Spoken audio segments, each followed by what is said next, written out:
Hey, does something about the paranormal get you in the mood to throw some hands? Does the search for more spookies to clobber get you more than a little excited? Well, congratulations! You might be a ghost slayer. But what is a ghost slayer? Well, whip out the Ouija board, find a conveniently spooky spot to trespass, and give Zach Baggins the bird for good measure, because we're going ghost.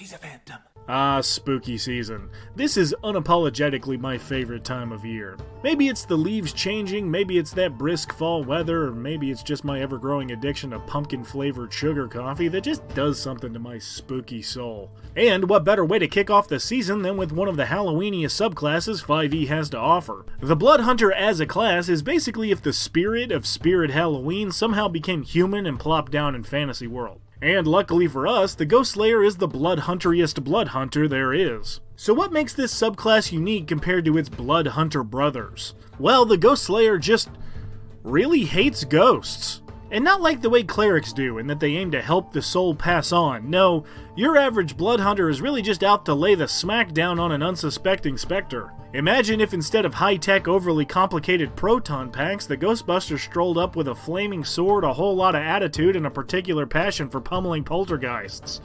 That sounds rad as hell, actually. But first, do you love adventures inspired by Japanese folklore and legends? Would you like a gorgeous set of Yokai Dawn dice absolutely free just for backing up the physical copy of the most exciting new Kickstarter on the scene? Then just like me, you should become a backer for Ryoko's Guide to the Yokai Realms. This monstrous 350 plus page tome is packed to the brim with new feats, new monsters, new familiars, new spells, a weapon skill tree system for martials, and a brand new combat system to fight against actual kaiju. All with that beautiful flair inspired by the land of the rising sun. If that wasn't enough to sell you, this tome comes with shinobi wizards, koi fish samurai, rampaging monkey barbarians, and elemental benders straight out of your favorite shows. I don't have words for how excited I am to play in this world, and it's thanks to the wonderful creators for making it happen. The art is gorgeous, the system is masterful, the fun is endless, so what are you waiting for? Join me and 16,000 other backers and get your hands on Ryoko's Guide to the Yokai Realms. And tell them your buddy Yemba sent you. A big thanks to D&D Shorts and the Ryoko's Guide team for sponsoring the show, and now, back to the video. So you want to learn how to make dead things die. Well, it's not easy. In fact, the road to being a blood hunter takes a serious amount of blood, sweat, tears, and blood. But something keeps pushing you to enact your ferocity on any nearby phantasm. Maybe it was a roaming apparition that tormented your family for years, or maybe you just really hate how Patrick Swayze makes a vase. Either way, it's your dedication to the art of ghost hunting that helps you turn ghouls into stools. Like poop? Okay, admittedly it's not my bad. Let's just move on. So to help you in your haunted hunt, you pick up the Hunter's Bane. Your Blood Hunter Order has helped you undergo a unique ritual that binds your blood to the darker corners of Faerun's underbelly. In doing so, you've changed enough to have a sixth sense for certain unwelcome presences. Now in making a survival check to track Fae, fiends, or undead, you have advantage on the search as well as the intelligence check to remember information about them. You also get a piece of that badass blood magic for some of the edgiest and definitely not cringe abilities 5e has to offer. Stop? No. Linkin Park's just a phase. So we also get the Blood Maledict, giving you particular blood curses to force on your enemies. These remind me a lot of Warlock invocations, but less sugar daddy and more self-harmy. Unfortunately, I'm not going to go through a ton of them in this video because there's plenty to choose from and they're unique enough to fit any playstyle. And luckily, the Ghost Slayer is built so that most every playstyle will work with it, which I appreciate quite a bit. But for a quick rundown of some of my favorites, you've got the Blood Curse of the Eyeless, the Blood Curse of Binding, and the Blood Curse of the Marked for some fantastic all-arounders you can look into, gaining additional blood curses at 6th, 10th, 14th, and 18th levels. Second level is here, and we can't call ourselves Ghost Slayers if we never learn how to slay ghosts. So we'll pick up a fighting style to make that a bit easier. You can take your pick between archery, dueling, great weapon, and two-weapon fighting, and as I mentioned before, the beauty of the Ghost Slayer is that any of these make fantastic options. So whether you're up close in the ectoplasm or hunting from afar, the Ghost Slayer has you covered, especially when it comes to your Crimson Rite. This is the Blood Hunter's best and signature ability ability, letting you slice off a chunk of your hand meat and set your weapon ablaze, baby! Right now you can choose one damage type between fire, cold, or lightning, but your types known and amount of options increase as you level up. I've said it before, but this is probably my favorite ability in 5e. I like consequences and choices for my characters, and the idea of taking damage to deal damage just makes me very happy. Not only that, the ability is just strong, giving you an all-day buff at a very minimal risk. Just make sure you use these Himicraft abilities at the right time, or you could be the next ghost getting slain. Third level is here, and your spiritual spite has permanently affected your Crimson Right. Bars. Now instead of your usual Right damage, you can instead turn that damage into Radiant with Right of the Dawn. In addition, you also shed bright light in a 20-foot radius and gain resistance to necrotic damage. But the real kicker is that you roll an additional Hemocraft die when putting down the undead. Similar in concept to the Paladin using their smites, but you can keep yours going all day long, making you much more versatile on long adventuring days and an absolute nightmare for the guest list of the Monster Mash. You also become a Blood Curse Specialist, letting you manipulate your enemies whether or not they actually have blood. This gives you one additional use of your Blood Maledict and now actually works on the thing you hate, which is like in your name and everything. It'd be weird if you were bad at ghost hunting and still called yourself a ghost hunter, right? I mean, that'd be weird and stupid, huh? At 5th level, we get an extra attack, always cool, and our Hemocraft die bumps up to a D6. But at 6th level, we get another use of your Blood Maledict and our Brand of Castigation. When you hit a creature with your Crimson Right weapon, you can send them a little bit of that bad blood magic and sear a brand right into their skin. Perfect for hunters, as this brand always lets you know where the creature is located as long as they're on the same plane, and each time they deal damage to you or an ally within 5 feet, they take psychic damage equal to your Hemocraft modifier. Your brand is just on there too until you decide to get rid of it, use it on another creature, or it's dispelled with Dispel Magic. Just really ruining Casper's night out.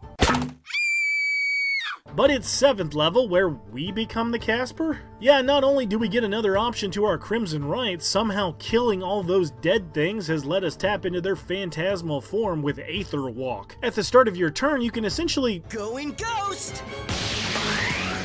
Well, yeah, actually, to move through creatures and objects as though it were difficult terrain, as well as see straight into the ethereal plane. If those spooky bastards thought they could hide from you, they had another thing coming. This feature can be used once per short rest and lasts a number of rounds equal to your Hemocraft modifier. But if you end your turn inside of a wall or the Barbarian, you are shunted out and take 1d10 force damage. Now, can you use this ability to reach into the bad guy's chest and grab their heart like a Mortal Kombat finisher? Technically, no. But at my table? Fuck yeah, you can.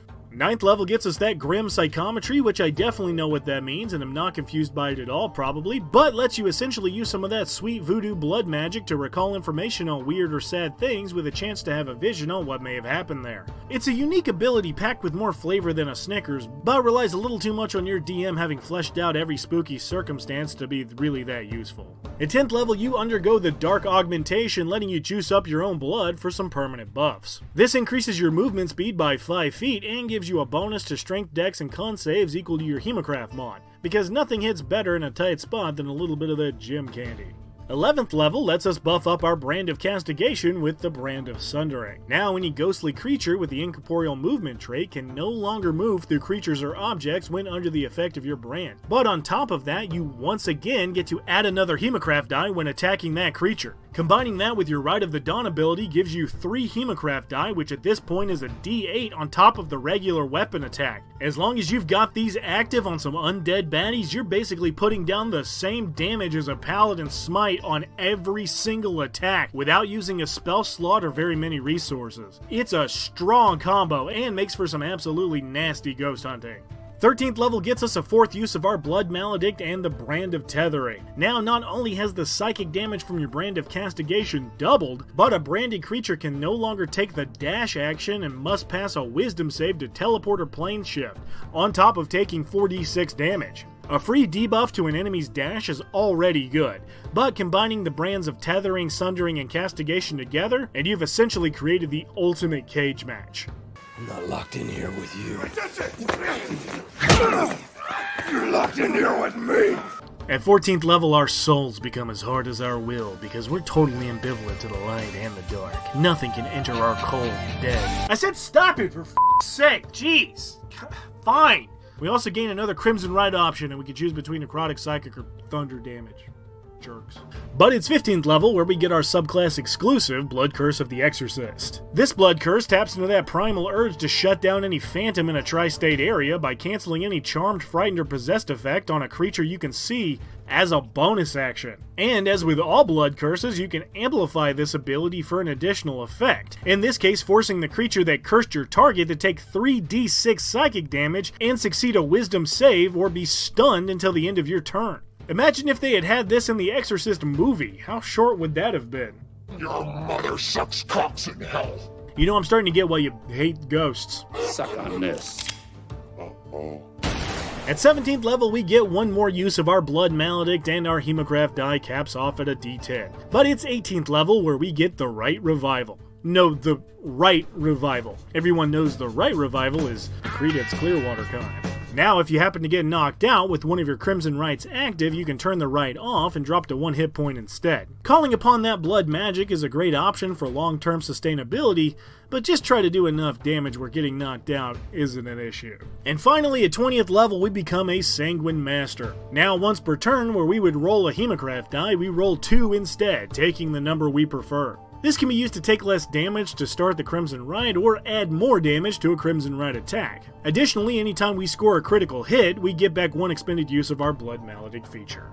Now that's what I call a capstone. So is picking the Ghost Slayer in your blood? Well, it is a natural choice for the ultimate Blood Hunter experience. While I love the Lycan Blood Hunter a lot, the way that subclass is tailored kind of forces you to play up close and personal to make the most out of your abilities. And that's not an issue with this subclass. Whether you're right in the mix or bloodbending from afar, the Ghost Slayer can still slay all day. Adding in the additional Blood Maledict use, your Brand and Rite abilities, as well as your all-around versatility, makes for an incredible ability-based fighter that holds its own against 5e's main martial classes. Multiclassing is also a breeze, crossing well with rogues, barbarians, fighter, hell even rangers look good with a little bit of Blood Hunter flair. Can you imagine pairing this with a Totem Barbarian for never-ending bloodletting? Or dare I say, the Gloomstalker? I love this subclass and wish there were more like it in the regular 5e roster. I know the Blood Hunter is technically not an official class, but it outpaces so many in utility, flavor, and fun,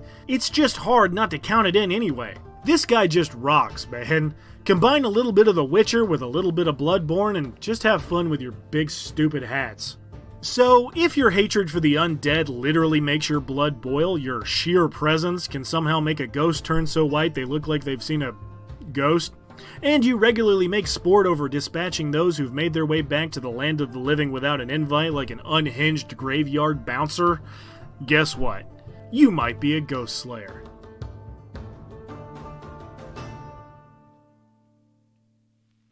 Hey everyone, if you made it this far, thanks for watching. And please, don't forget to subscribe down below, it really helps me out. Right now the channel is growing okay, but you have no idea how far a like, a comment, or a subscription goes towards pushing us in the algorithm. So that's all for now, I hope you have an excellent day, and see you in the next one.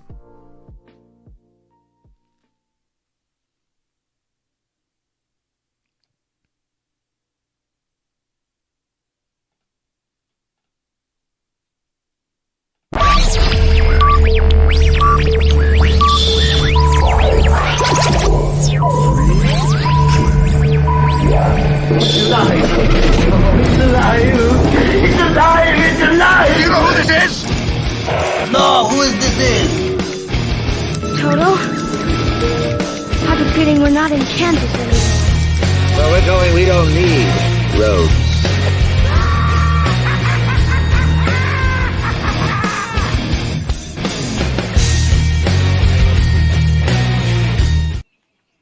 Hello, Internet. Oh my goodness, folks. I have a few things. Oh, yes, there you are. Few things to point out here. I guess the most obvious one would be we don't look like ourselves, and also Russell's not here.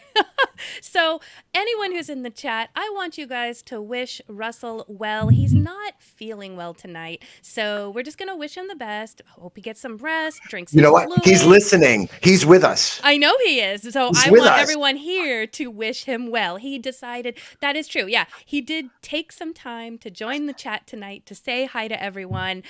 So just wish him well. Get better, Russell. Get better, please. Get better. We have some things on the horizon that you need to be here for. So, okay. Next up, we don't look like ourselves, and that's because we have there's two things. One, if you watched the pre-show reel, we have a big announcement that you might have seen, and that is that our next episode next week, which would be October 30th, which is kind of like that would be a Halloween episode for us.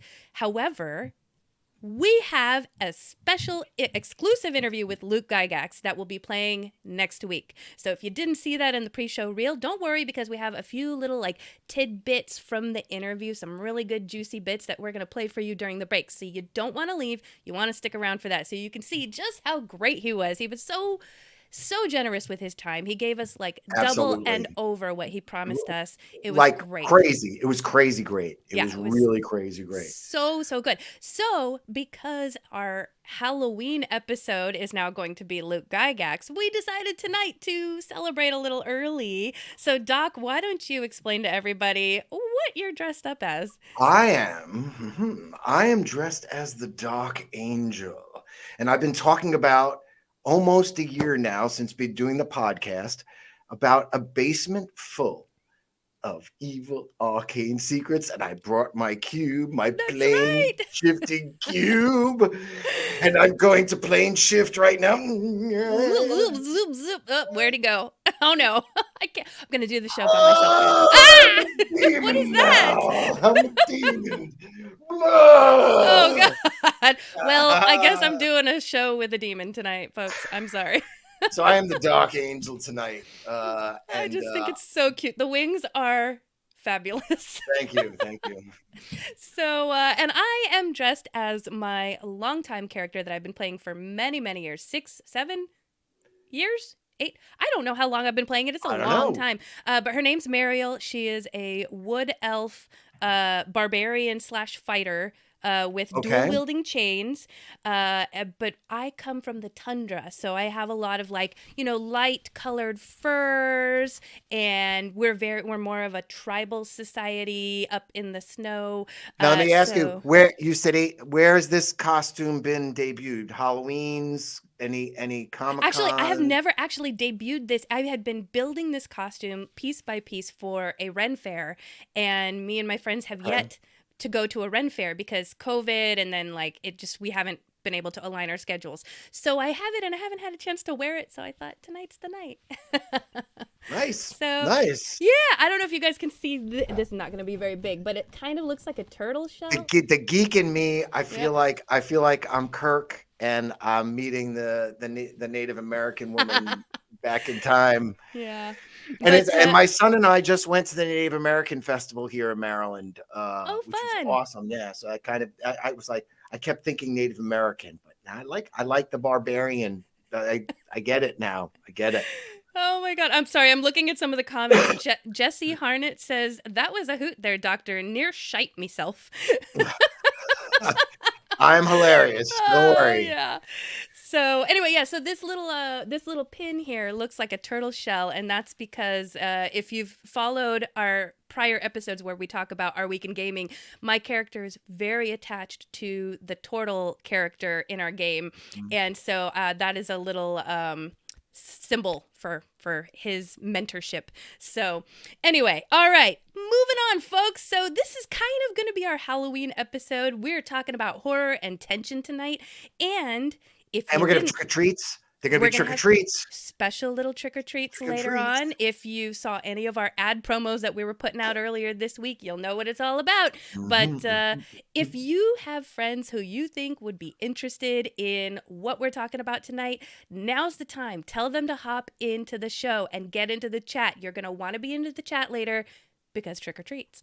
So, And you know what else? You got Russell on the chat too, and he's not in the yes. show, so he's really going to be in. I have a feeling if people ask some stuff, he's going to be in there. Like, Oh yeah. Well, because we got to have Russell's unsolicited opinion. That's always a big thing. So sure it's coming. he's got free reign in the chat right now. There's nobody to stop him. This is gonna be great. So anyway, all right, folks, let's get started. So I put in the chat earlier, being a DM is scary. It is super scary. I don't know how many DMs have said like, I don't know what to do, tips and tricks. And so tonight we're gonna help you deliver horror and tension. Now, this is something that is really right up Russell's alley, which is why I'm glad he's in the chat. I don't know how long he'll be in the chat. So if you have questions, he's probably the go-to guy. If you want to ask it, put it in there, okay? And even if you go through some of our past shows too, before Amber and Russell jumped on when we were here with Merwin, we had No Fun, all about horror. We had Hour of the Raven, all about horror. So really, it's been a big theme. I play a lot of horror D&D myself. Ravenloft, Mask of the Red Death, talking about it all the time. So I'm very excited for this topic. Amber set up a really good program for us. Thank you. Okay, let's get to it, folks. All right, so here's the thing, right? Halloween's coming up. There's a lot of DMs. If you haven't planned already, you're probably scrambling to figure out, like, how can I do a little D&D session for my players? And we got the hookups for you tonight, okay? So first of all, I want to cover, I know we've talked about this in prior episodes, but D&D is not exclusively horror. And I don't even know that it's really built for horror. So it's kind of like, I think, especially for newer DMs, if you're not sure how to kind of reflavor things or put in the horror yourself, you're going to search for, horror adventures, horror one-shots. And I don't know that there's too many to choose from out there, right? Well, and then I think horror was the big turn for Dungeons and Dragons too, and you had the Ravenloft module introduced, and that that created a whole new genre right there, and specializing with the vampire first. But there's so much to do. I mean, it's so broad to go crazy. Right. So and there's horror is such a broad subject, and you could take it in so many different directions. So homebrew, creating your own kind of stuff is maybe where you want to go with this, if you don't want to do, vampire or what's the what did you just say? I said vampire. Ravenlord or something. Ravenloft. Yeah, if you don't want to do Ravenloft. Yeah. So all right. And then later, we're going to talk about, so right now we're going to talk about how to just kind of add horror stuff and tension to your game. Later, we're going to talk about how you can take an already established one-shot and reflavor it. You can take just about any one-shot. Turn it up a notch. Turn it up a notch. So that's going to be in the second half of our show. That's the part you're definitely not going to want to miss. So for now, let's talk about how to add some horror and tension to your game. What do you think of, Doc, when you want to add some horror and tension? Is there any particular things your go-to moves? Well, I think one of my biggest go-to moves is I let players give things back to me. It's very important when you're setting a stage, and you're setting the atmosphere. And you start saying that you lead with a question with the atmosphere. Say something like, "There's a smoke. What kind of smoke do you detest?" You enter it so that their mind is thinking about what they hate most, instead of saying it's a smelly smoke. Maybe they don't like smelly smoke, but and I like to kind of you can always turn it to get their brain to kind of feed into it. That's number one. Yeah, it's almost like they're kind of doing it to themselves, but they don't know it, right? Right. You're kind of tapping into their own fears, and they don't know it. And I think a lot of these topics we're going to talk about, you can kind of see how each one of those can kind of do that in a way. Right. As we start going down the topics. Okay. I don't want to start giving examples of each one, but play on that person's inner fear. Yeah. Well, and I would say let's before we get too far into this, if we are tapping into people's fears, you want to make sure we always cover this, but have that conversation with your player about boundaries and things like that and what's okay and what's not okay. Right. Right. Because yeah, in some cases it just they may not want that, and maybe that's just the one session like they need to I don't know. We could talk about how to handle that in a future episode because we've That's got a a lot whole to nother cover. episode. Right. But just make sure that you're covering what's their comfortability But level back with to horror. atmosphere was what I was saying about back to atmosphere, right? Yeah. You got to have the descriptive language to really like bite the players, get them in. But again, the same thing. You want to give a little bit to kind of tease them in, Mhm. right? And you're really good at it. I mean, The descriptive language. Well, that's the writer in me. I mean, you're Yeah. really, really good at it. Yeah. I don't know when I'm home brewing something, or like if I'm doing like a Ravenloft. Yeah. There's not that much there. Well, so here's the thing. Okay, this was going to be my tip for folks because usually, so here's the thing. I'm really good with descriptive language when I have a moment to sit and think about it, and I'm actually writing and I'm reworking a sentence over and over and over again, right? Whereas if I'm DMing, I'm not always that descriptive. So what I tend to do is I will pull up Chat GPT and say, describe for me a creepy fence with ivy growing over it and in a graveyard or whatever. And then it just quickly spits something out. Or there are various online generators. I like, I think it's called Fantasy Name Generator, I think is what it is online. Yeah, that's a big one. That's Yeah. a big one. And there is a section there where there's like descriptive generators. And I don't know that they necessarily have one for horror, but you can at least build upon that. Like if you need a good description for a room, it'll give you the description of the room, and at least you have that. And now all you got to do is add like cobwebs or there's a dead body in the corner or like something to add the horror element. But at least you have the rest of the descriptive language so that you're not like a deer in headlights going, it's something scary. Ooh, it's scary. Like Yeah. And then of course the other one is, go to the library, get some good old poetry, yeah. Find some language from Poe, Mm-hmm. whatever, feed that into your H.P. Lovecraft. Yeah. Oh yeah. I mean, there's so much stuff out there you can tap into. Mm-hmm. And I'll always love reading like some Goethe or Schiller, where it's very like God and the devil, like and hellfire, brimstone. Yeah. I love that kind of stuff. It's great, and it's all translated from German, so it's like that stuff is accessible to you. You can kind of find that stuff and use that kind of language too. Yeah. Kind of cool. And then my like worst case scenario is if I can just find a picture online that's very close, then at least if I'm looking at the picture, I can describe what I'm seeing in the picture so that it's less brain work for me, if that makes sense. No. And I think that's really a big part of horror. I want to bring that up too, because in S1, Tomb of Horrors, part of its classic legacy was the first adventure that wasn't just text laden. Mm-hmm. You got this booklet with a page for each description. So not only were you reading this description, but there was this page for players to be like,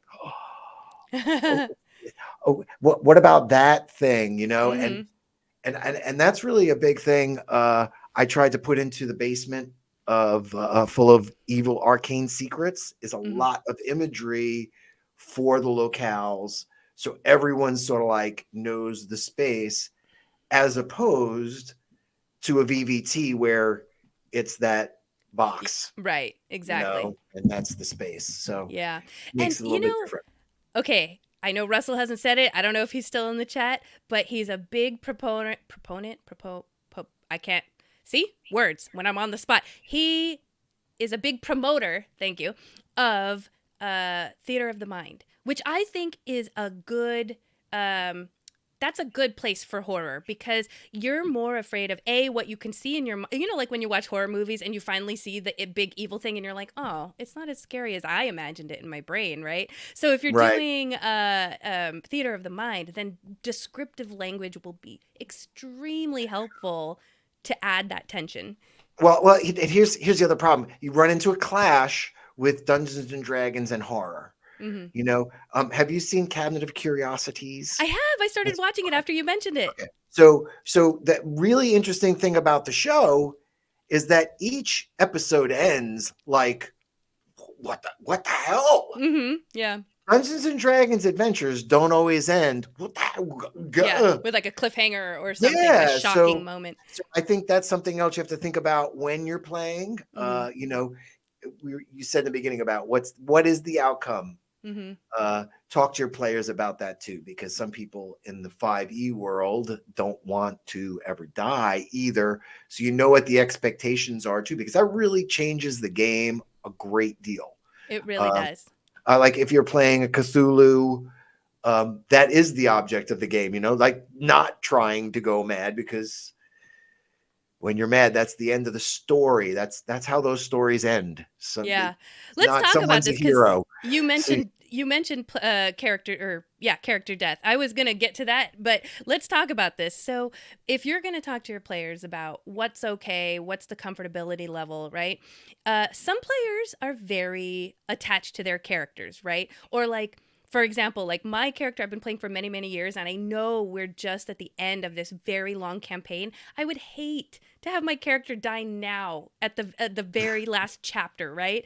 So that's something that I'm like, God, that wouldn't be okay. However, then if that's the case and your players are like, man, I don't want this character to die, well, then you do it as a one shot because they don't care if those characters die, right? So, or, you then tailor your adventure so that death is not on the Well, table. and it's the same thing like in our Red Death campaign. We pretty much set up that we're all going to die, right? So we're like, who are we going to be? And we could be any class of person we wanted to be. And I ended up picking a monkey grinder dude, making money in the streets. And then someone else picked an opera singer. And then someone else picked, a rag collector. Mm-hmm. And we're just seeing which way these characters' stories go. It's not about the power set the character has. It's more about the story the character travels through. And that's the important thing in D&D when you're playing horror. What story are you taking these characters out of their fantasy setting and traveling them through, right? And that goes back to the atmosphere. And then the thing I think you have far more experience with is sound. Yeah, but I want to hold on. I have a few more things to talk about with death. So I don't want to move on yet. Go ahead. So if you're talking to your players about death, you want to make sure that I am death. he is death. If they say, good, let's go, we can die, that's fine, or whatever, you guys are doing a one shot, you want to make sure that their actions have weight and real consequences, and you want to make sure you communicate that to the players, because that's where the tension comes in, is, oh my God, am I going to die? Oh my gosh. Whereas if they know that they're not going to die, then that kind of lessens the tension there a little bit. If death is not on the table, you can maybe incorporate something else, like other negative effects like limb loss or permanent injury. We've talked about this before. That's also stressful. If you're walking around with an arm that's off and now you're like, how am I going to tackle this monster when I don't have an arm? That's also more tension that you can add to the game. Well, I think you have to tell your players too, there's certain situations in a horror setting that you can't get out of sometimes, like or you have to be smart about it. Like, you can't be, I'm just going to walk across this pit of spikes that's 100 feet long because I'm a D&D character. And when you're out of spell slots at the end, there's still spikes there. Like, that's the problem. Is really hard for, I think, those players to understand. We're talking about this death concept too. Mm-hmm. They want to not play the horror end. If I'm making myself clear, they don't really see it as horror. You really, really have to make it clear. Yeah. Well, and there's going to be some other tips and tricks we're going to go through that kind of at least amps that up. Because there are players that are like, they're just not going to take it seriously. I mean, so that's, again, have that conversation and just say, look, man, or person, this is what we're doing as a horror, I want to do a horror one shot. Are you down? Do you want to do this? I need you to be in the moment and not like make fun of everything and be like, I'm going to die. Like, I don't know. Well, and it is very easy to do that. Yeah. And if your players like that, have a game like that. This is true. If You know, everybody wants to, because you can also go like kitschy horror, like the Haunted Mansion at right, Disneyland. It could be kind of fun horror, right. and that's okay too. Absolutely. But yeah, make sure everybody's on the same page. Same page, exactly, Yeah. exactly. Or Rocky Horror, where it's all raunch and Ooh, double entendres. You can play a game like that. I mean, Rocky there's Horror D and yeah, D. it's, I should patent everything I say on this show. Right? It's they're gonna Okay. call me up. They're gonna call me up. Hey, you had the concept first. So, No, no. speaking about Rocky Horror, then, because they have the best soundtrack, so you had brought up before about sounds, music. So here's the thing. Yeah, I am an in-person DM. I love having my in-person effects and immersion. The fog and the sounds and the music and the lighting and all that and the physical map. But with the sounds, that's where you can really mess with people when it comes to the tension in the horror, right? Because before I even get into that, so some options for you. I use Sirenscape. I don't know if that's the main one anymore because there's so many There's options out so there. much. There's so much out there. I mean, and if you're like a fan of music, classic, you can find some great classical music to play. I mean, Yeah, but I've found Sirenscape. Oh, sorry. Go ahead. no, you go.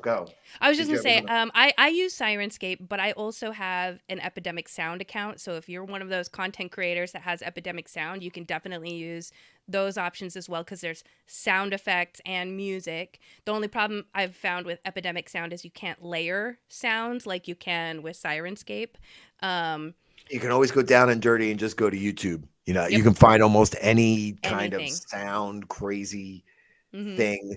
And that's what I was gonna say, besides you know, the it's the static noises, I think, Hmm. that really get people sometimes too. The Like, ambient noises. yeah, like a Yeah. scratching on rust or chalkboard or things. Little dripping water sounds, a Yeah. ticking clock in it just as a little light sound.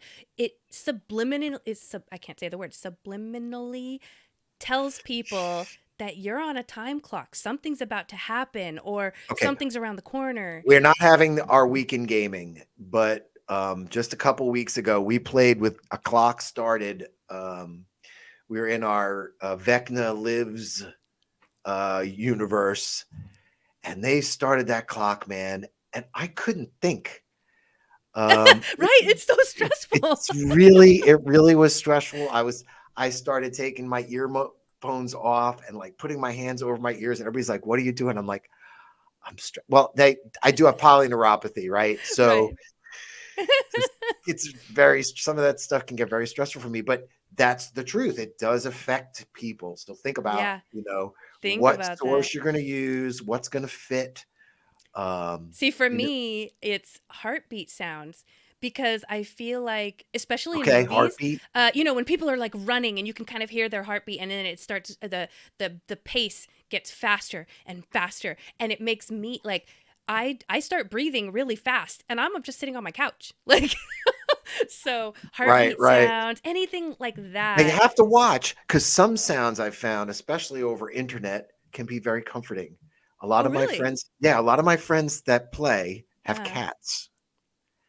And it almost turns into where all the cats are sort of like, they're all like, they're all together, How like kind of funny. vibrating the Yeah. sound. Like, and I find that very comforting, actually, Interesting. not at being able to have pets. Yeah. Um, and we have another friend when we're just chilling. Now, this is another one. This is not horror, but Mhm. he's a player. He plays acoustic guitar while we're hanging out. Wow. So while we're waiting, he's like picking. So Okay. Could even you some, imagine though a DM DMing and also playing guitar while you're but I bro, mean, I'm if saying someone if can you have do no, but that, I'm saying record if it, you have please. no, if you have a player, I'm saying if you have a player who Mhm. wants to play like a little mad flute, play a little mad flute in the Yeah. background, or if you wanted to like have it like make like an insane asylum sound, give everybody a little instrument and say, I want everybody to play these at a Yeah. certain time. Yeah. That's another way to use weird sounds and get everybody involved in it too. Like I was Yeah. saying, I tap mean, into your players, because that person who has that bell or the rattle, hmm they're gonna be like, yeah, I want to drive people nuts with this thing, yeah. because they Or get the like chance to be the oh my little God. kids' laughter, like in the middle of nowhere, super freaky. Yeah, Screams yeah. that are just, soundless, not soundless. What's the word I'm thinking of? Sourceless screams, and you don't know where they're coming from. Yeah, good That, stuff. yeah, you say that, and now that's another thing. Our Ravenloft campaign goes down in infamy because of my son. He's in the other room and we're playing and I'm yelling and screaming and he's yelling and screaming in the background. They're like, what is that? I'm like, You just combine both of them, screaming and little kid noises. it's part of the game. That's awesome. It's all part of the game. And then anybody, if you're in the chat and we start moving on from a subject, then we miss something, let us know, because we Well, it's all obviously about can't the cover game. Yeah, tell us everything, but yeah, let us know if we've missed something, because anything about the game. It's almost um anything. You could pick and choose almost so many things that everybody has their own style to add right, something to this conversation. So right. please do, if you're out there and you're helping us. Yes. So I also do lighting effects when I can. Now I'm a little bit limited because the time and the time of day that we play, it's still light outside. Because we play midday. And so I don't have curtains in this one section. So it's hard to kind of dim the lights. So I have to get really creative. And what I usually will do is some kind of a colored lighting, like a red light on the map, because that kind of indicates to them like, oh, this is some serious business we're in right now. Or some kind of like a strobe lighty effect, something, so because I can't dim the lights. Now, if you can dim the Right. lights, you have a little bit more that you can play with, as far as dynamic lighting on your map or in your room. Now, if you're online, think about backgrounds. What backgrounds you can use as the DM. That's Think right. about what backgrounds your players are going to use. My players tend to make it a comedy show, but it could be a really good horror show if you asked everyone to play this slide during this scene and play this background during this scene. It really does set the mood to have the screen have that kind of setting as well. I'm glad Something you mentioned that, because see, in all my notes, I didn't even think about online play because that's not what I do. Yeah. So I'm so And glad you that's brought that up. primarily, I mean, that's Right, my that's gig. all you do. That's my Yeah, gig. I love it. Russell in the chat said, "For me, pace is highest priority. You need to moderate it carefully in horror. I go for the slow burn horror." That is an excellent point, excellent tip. I didn't necessarily put pacing in my notes. So there goes Russell with, expert advice. But pacing is important. And slow burn is also important. I I played in am a game. so bad at that. Go ahead. Okay, so here's the thing. Now, this isn't horror, and I know we're not doing weekend gaming, but it's a good example. So a friend of mine was DMing, and it was just I think it was supposed to be a one shot. It might have turned into a longer campaign. And we were playing through, and then at the very end, he said something about, you find something, and he had a prop, and he threw it at me, and it was like a crumpled up postcard, and on the other side of it was like California's Golden Gate Bridge or something, I can't remember. But I was really confused because I thought he was just using the postcard as a prop, so I wasn't looking at the California part and thinking that's part of it. And it was this really confusing thing of, oh, we're in California in like the post-apocalyptic future. I didn't realize that.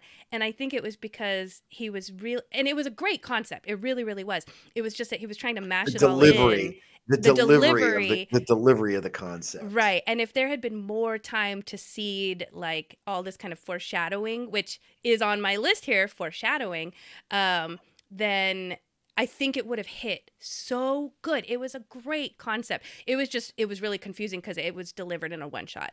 So something to think about is pacing. Yes. All right. Did we finish up with lighting and sounds? Oh, I did want to cover, because it's Halloween time, that there's a lot of really cool Halloween, like holographic-y lights. Like, you can put ghosts up on your garage outside. I don't know if you can use those inside, but I don't see why not. You could have ghosts on your wall, or fog machines, fog stuff. I already talked about strobe lights. So use those Halloween decorations. Dry ice. Yeah. And I would even say, okay, if you're like me, because I love horror, okay, I am pretty much into horror year round.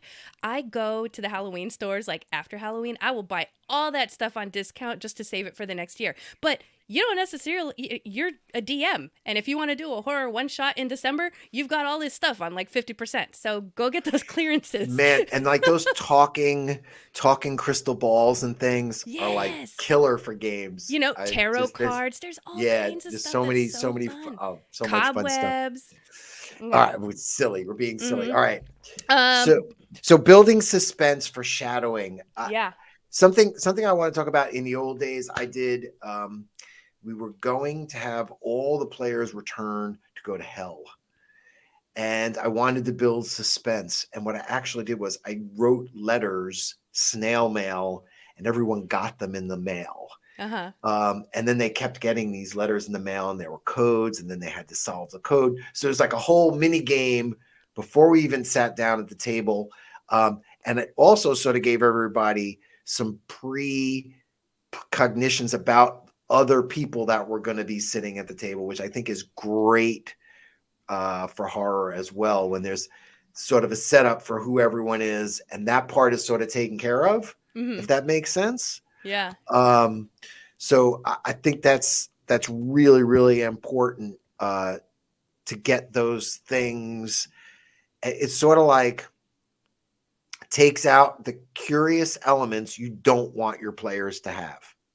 I see. Yeah. You see what I'm saying? That. Like, yeah. You don't want them worrying about who everyone else is. Is that person trying to kill me? Is that this is Velma. This is Fred. This is Shaggy. Yeah. This is. I think that helps people understand it's a mystery. Right. Yeah. If that makes sense. Yes, I see what you're saying. Yeah. So I guess foreshadowing kind of plays into pacing, and seed what elements you can early on, so that. And just like Doc said, but don't seed every element, right? Seed the elements that you want them to question. Seed the elements that you think will make them worry. Like maybe there's a roar off into the distance and they're like, well, what the heck is that? And they're going to be worrying about that the entire time that they're going through this dungeon.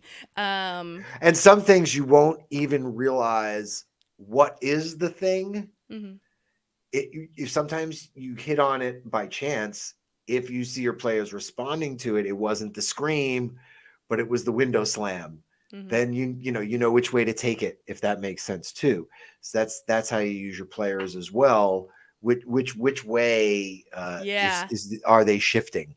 Yeah, that's a good kind of point. Makes sense too, because you could say the wrong thing and then they're laughing at you because it's sort of out of context for them. Right.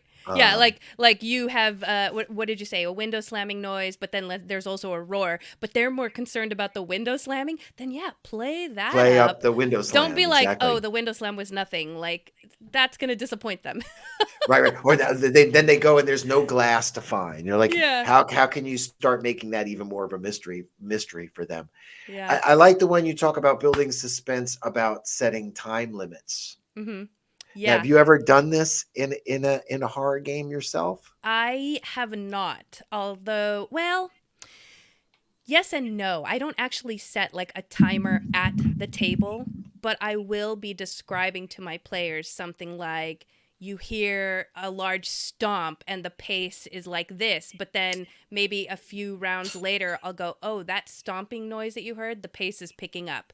And that is enough of a ticking time bomb that they're like, oh, we got to get out of here, whatever it is. Like, right. So, but yeah, sorry, you can I'm taking also... that off because I think that's knocking my focus off with the wings and everything. Okay. No problem. But you can also, I think even Russell mentioned, you can actually just have like an egg timer at the table, and you don't even have to tell them necessarily what it's for, as long as there's a purpose to it. If you don't tell them, that could be interesting. They'd be like, well, what's it about? Well, you don't know yet. And then that really worries them. And by the way, folks, and Russell, I love you. I'm not gonna be able to read all of these No, and keep no, up but with I the didn't know that. I showcase. did not know that. He said screenwriters call that a time lock. Ah, okay. I didn't know that was actually had a term That is cool. Yeah, for and the I just love it. writers. He's putting in so much gold in their chat. So if you're not following, make sure you read all this stuff. But we're not going to be able to stick to the show format if I keep reading all of them. So thank you, Russell. Okay, let's see here. So monsters, enemies, obviously. Well, wait. Before What? before you go, because your sense of urgency, I think Okay. the other thing about sense of urgency, think about natural disaster or occurrence. Yeah. Um, going into an ice cave can collapse at any moment. Mm. Those types of things, a volcano exploding, you have to run Yeah. away from lava. Those things also, besides being a clock ticking, is this thing that gives that sense of urgency to a Yeah. situation in a horror event, and it's more than just the vampire or the golem or whatever you're fighting, and then the Yeah. You just have to make sure that you're like, okay, fine. So you know that this volcano might explode while you're in there. Then you want to make sure throughout the adventure you're mentioning that like the lava level is rising Well, or the and bubbling is getting, right. Well, and then I would also think the whole thing would be time. Like there might be a lava creature that they're at. Like they're already prepared with some heat, some fire resistant magic item. Right. All those things get taken into account too as you start to build those tension things. You can't build a tension thing with fire if everybody has resistance to fire. So be aware of that also, right? Yeah, that's true. Then there is no tension. Yeah. Okay, so and you mentioned like fire monsters and stuff. So let's talk about monsters, right? I think that's probably the easiest way for a DM to make an adventure horror is that they're all now fighting zombies, they're fighting vampires, they're fighting ghosts. Which is not like I'm not playing that down. Obviously, this is the best way, the easiest way, I think, for your players to relate and go, oh, this is horror now because we're fighting vampires and right. But consider your setting, consider what the adventure's going to be, and then put in those appropriate monsters to amp up the horror-ness. I gotta find another word for this. The scariness. So let's stop a spookiness. second before we go on. Let's talk about some thematically appropriate horror monsters. I mean, you're saying this, but let's talk about some, because you said the zombies, the vampires, the ghosts. You're all in the undead range. Right, that's true. So what other kind of horror creatures? You got your fiends, right? Yeah. Demons and devils, and those are two very different type of horror plays. Yeah.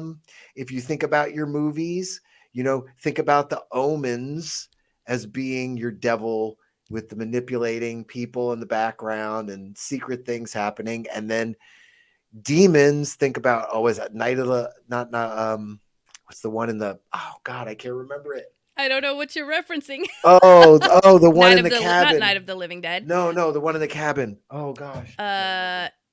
Cabin in the Woods? Is it Living Dead? Living Dead. Is it Living Dead? Isn't Living Dead zombies? Anyway, remember. Evil Dead. Thank you, Jesse. Dead. Evil Dead. So good. there's a difference there for horror, and then remember you can do like the crazy Jason killer. Stalker, chaser. I was going to get to that too. Yeah. Yeah. So that's something to think about thematically.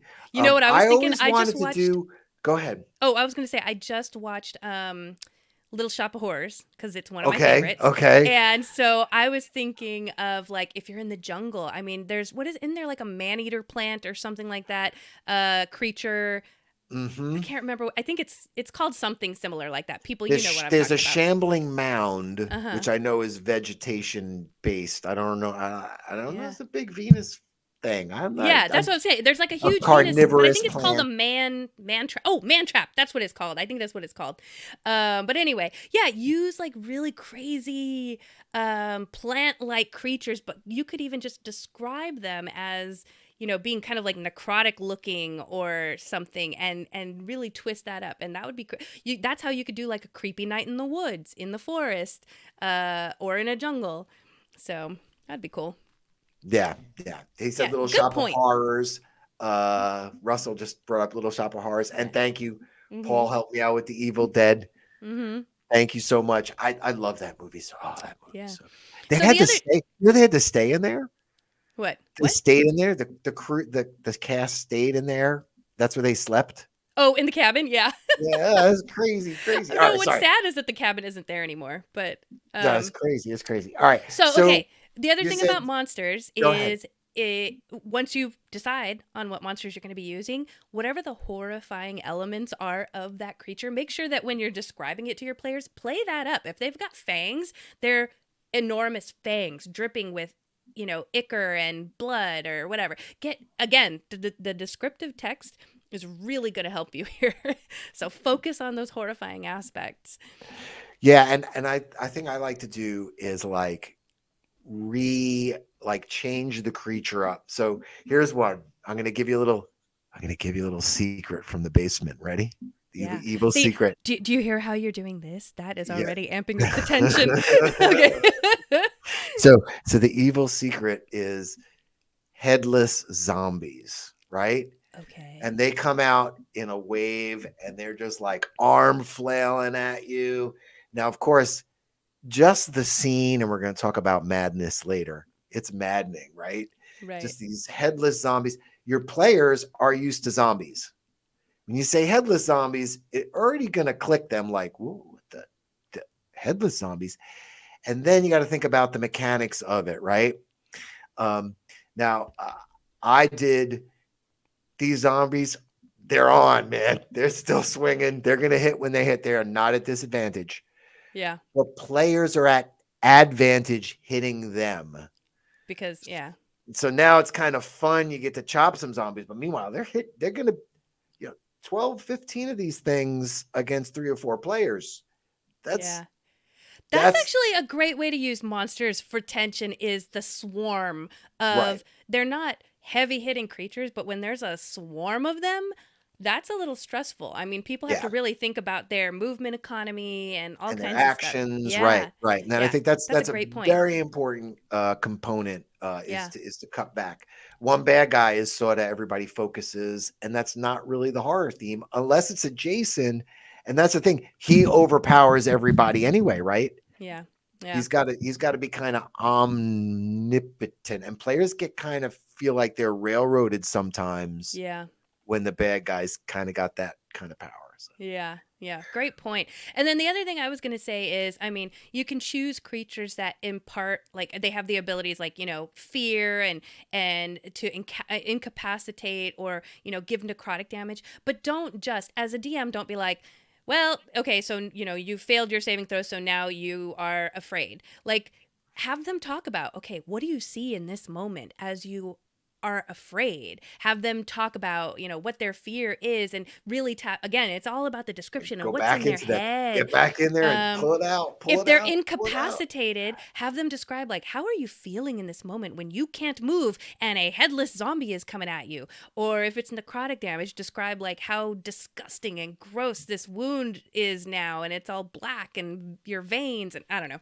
So we're getting into like body horror here. I want to say before we go on, I do theme. I do like a creature from the Black Lagoon, but then I kind of want to do like Land of the Lost. I've really been thinking about like the Slee Stack and the time traveling and the dinosaurs. I would want to do a horror or something with that kind of anyway. Okay. We're like all over the place. Yeah. So and we do have to kind of rush through maybe a few of these. So here's the thing. We're rounding the corner here because now we're going to talk about encounters, and I sort of already hit upon survival. Yeah. Right. We already talked about having a disaster as a timer. So that becomes a survival focus. So that's important in a horror module besides being a timer, using it as that kind of survival focus. But then it's a resource management game for your players. Right. And really, again, that's something as a DM, we talk about this all the time. Is food going to count? Mm-hmm. Is exhaustion going to count? Yes. We talked about in the last show. So Basically, yeah, you want to, I mean, think about like your horror movie tropes. Like, we were talking about Friday the 13th. It's like they're running and this guy is somehow always behind them and he's always found them. And that's like, you can tailor your adventure to be like that. Or, slasher films and chase scenes and traps. Or you could tailor your, like, I'm trying to think of what's a horror movie that would do kind of like resource management, like you're abandoned in the woods. Maybe like Sleepaway Camp. No, that's probably more like a slasher film. Yeah, yeah. But yeah, okay. Let's think about I H.P. am Lovecraft. legend. I am legend. There you go. Right, you're by yourself. But yeah, you're thinking about like starvation and maybe madness and harsh environments. Or it could be like the movie Saw, where it's all about tough decisions. There's like two people that are strapped to a thing and you can only save one and they have to make the horrible decision. Oh yeah, that's true. Yeah, that is that's true. a great way. So think about those horror movie tropes and the way that they work, and you could totally translate that into your adventure, and that will help you plan out like all the other elements that you're going to put into it. Yeah, so let's talk about psychological tactics, all right? We've already talked a little bit about, playing on your players' fears and phobias with their consent and comfortability. Tap into, this is part of the tough decisions, right? But like moral convictions and their ethics, right? Like if your player is playing a lawful good character, you could really like dig a needle in when they have to make a really tough decision that's against what they would normally do. Absolutely. Or even present someone. We get in this situation a lot where here's this, chaotic good character is like killing all these goblins. He's covered in blood. Yeah. Accident, where's the line? Like, yeah. Like this guy's like a horror murderer. He's like slaying everything. The monster's kid. Who is the monster? I mean, it could even be a matter of, I don't know. There's this one person that they have to sacrifice, maybe not sacrifice, but they have to, there's something horrible that has to happen to this one person. But if it happens, it saves an entire village. What would your party do? Right? Like, so, the other one is contradictory rumors. Work really well in these situations. And I've even found to give your players the contradictory rumors. Mm-hmm. Like not even you present two different rumors. Like you tell this person that this person are one thing and then this person, and then they bring it together and are like, damn, we got to figure this out now. Yeah. It's all about like seeds of doubt. Yes. Unreliable sources, because then they really begin to like question like, wait, what the F? And wait, and he said this, and now are we going crazy? Like, what's happening? Yeah, now those are great. Now we were also talking about earlier with survival and resource management, and that sort of comes back into play here. If you aren't using those to tap your players down, you can always make some kind of little random homebrew chart of something that's going to happen. Like you get sick. I need you to make a constitution saving throw. This makes you throw up. It's not like a hit point damaging thing, but it's enough that it's going to keep the theme going. And that's a great idea. And some of your players will buy into it. I'm trying to think of another good example. It could be like on your table, it could be like you see a little girl in the corner, but then if they go, hey, do you guys see that? And then like nobody else sees it. Nobody else sees the girl. Right. Yeah. Right. Start planning those types of things. Yeah. They can kind of help build that horror tension too. Right, really exactly. So now here's the thing. Okay, I've seen it a lot in horror movies is when the main character or the characters feel helplessness, and that is it's a good emotion to tap into for horror, but you don't want to overuse that, because when your players feel like they're helpless and they can't figure it out and it's been drawn on too long, then they're going to get a little frustrated. So just keep an eye on that. And again, if you're playing the horror game, right, like we were talking about earlier, helpless is not the end of the horror game. Right. Getting driven insanely mad, turning into a creature, where it's a big horror finale. Right. Well, you could end helpless, I guess, but that's not. I don't It's know if just that's kind of my. a wah wah, Wah, like so. wah. You don't Yeah. want to do that. You can like in the beginning maybe where it's like there's a room and there's levers and they're trying to figure out how to get out of this room, like it's an escape room type thing. After a while, when they can't figure it out, like then they just get frustrated as If you're players. if you're gonna do the helpless ending, do some kind of flip flop where they end up like they're helpless, then something's about to save them, and then you're trapped forever in hell. Like that could be an ending to a horror Yeah. Yeah. theme. I mean, but again, that all goes along with what we said, what your theme is and how it's going to roll out hmm is And then you really a big talked part of about that. dread and madness. Yeah, madness. Yeah. I want to talk about Let's madness. talk about madness. I don't think it gets used enough rule wise. There is in the SRD, they have short term, long term, and permanent madness effects, hmm which you get a con save and then you roll, a die 100, and then there's an effect table. And again, as a DM, go with the theme. Maybe set up a madness effect table that you like if you don't like their open one. Yeah. Um, it doesn't have to be that severe if your players aren't ready to play that way, or it can be that severe. Now, if you're going to use something like a cubic gate, you might suffer the full effects of a permanent, madness, if you end up traveling to the abyss and come back. Right. Because using a plane shift twice, you've got to roll 2 con saves for madness. That's just the way it works. For him, yeah. Now, and there's a lot of people that play D&D and they're like popping from plane to plane, and DMs don't worry about that stuff. Again, that's how you hype up the tension to these type of, yeah. the type of play. The key to really making someone feel like they're going mad is that you're blurring the line between reality and what's their reality and what's fiction. So so just as long as you keep that as your focus, then you will be able to drive them mad. So, okay, and then let's talk about plot. I only added this in because if you were trying to add some horror into your already existing campaign, or like you have players that actually have backstories. I know some people, when you're playing a one shot, they're not going to go write a backstory for their one shot character. But if you have a backstory to tap into, that gets your player emotionally engaged. You said that, but I'm going to say, I think it's essential Yeah. that if you're going to do a one shot, if they're not giving you one, you're giving them one. That's again, like I was saying about the clues. Yeah. That's part of playing a horror campaign, that you don't want a player to be thinking about that internalization during the game. But yeah, I agree with you that it's like you said, it's really, really, backstory is important in the situation.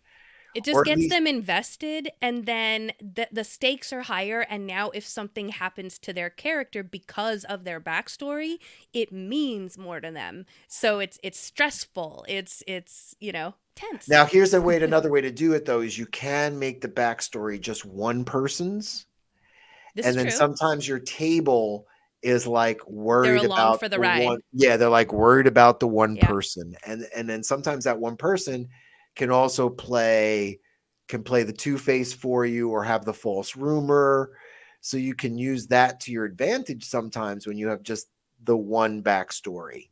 Right. Something to Right. think about as well.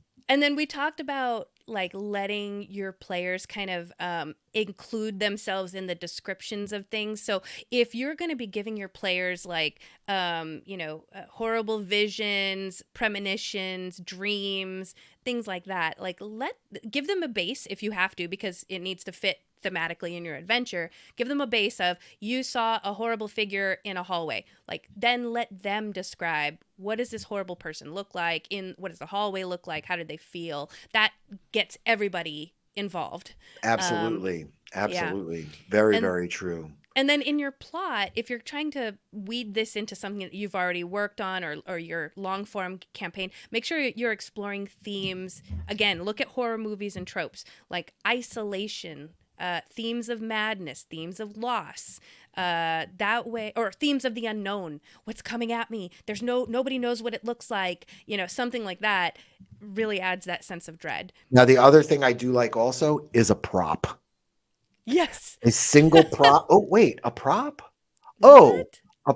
Oh, anyway, a single Go back prop, and watch our props and handouts episode, folks. A single prop can really like get people going. And sometimes a prop can even be part of the game.